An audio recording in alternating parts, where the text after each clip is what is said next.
Hi friends, welcome to our YouTube channel. అందరూ ఎలా ఉన్నారు? ఈసారి మనకి దేవీ నవరాత్రులు 11 రోజులు వచ్చినాయి కదండి. ఈ 11 రోజు దేవీ నవరాత్రుల్లో మనకి 4వ రోజు కాత్యాయని దేవి అలంకరణ అండి. ఈ కాత్యాయని దేవి అలంకరణ గురించి, అమ్మవారి గురించి మనం ఈరోజు ఈ వీడియోలో అనేది మనకు తెలిసిన కొంచెం ఇన్ఫర్మేషన్ అయితే తెలుసుకుందామండి. కాత్యాయని అమ్మవారి చరిత్ర గురించి ఇక్కడ వివరిస్తున్న కాత్యాయని దేవిని శక్తి, దుర్గాదేవి, భద్రకాళి, చండికల అపర అవతారంగా భావిస్తారు. ఈ అమ్మవారి పేరు వెనుక ఒక పురాణ కథ ఉంది. కాత్యాయని దేవి జననం. పూర్వం కాత్యాయనుడు అనే మహర్షి ఉండేవాడు. ఆయన నిస్సంతుడు. తనకు దుర్గాదేవి వంటి కుమార్తె కావాలని కోరుతూ ఘోర తపస్సు చేస్తాడు. ఆయన తపస్సుకు మెచ్చిన దుర్గాదేవి ఆ మహర్షికి కుమార్తెగా జన్మిస్తానని వరమిస్తుంది.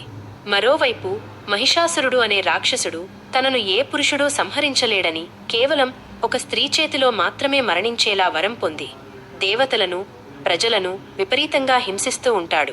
అతని ఆగడాలను భరించలేక దేవతలందరూ త్రిమూర్తులైన బ్రహ్మ, విష్ణు, మహేశ్వరులను ఆశ్రయిస్తారు.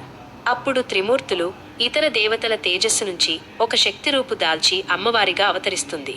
కాత్యాయన మహర్షి మొదటిగా ఆ అమ్మవారిని పూజించడం వల్ల ఆమెకు కాత్యాయని అనే పేరు వచ్చింది. మహిషాసుర సంహారం. కాత్యాయని దేవికి దేవతలందరూ తమ ఆయుధాలను ఇస్తారు.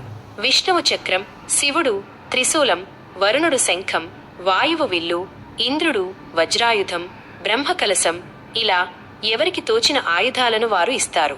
ఆయుధాలను పొందిన కాత్యాయని దేవి సింహవాహిని అయి దేవతల సైన్యంతో కలిసి మహిషాసురుడితో యుద్ధానికి వెడుతుంది.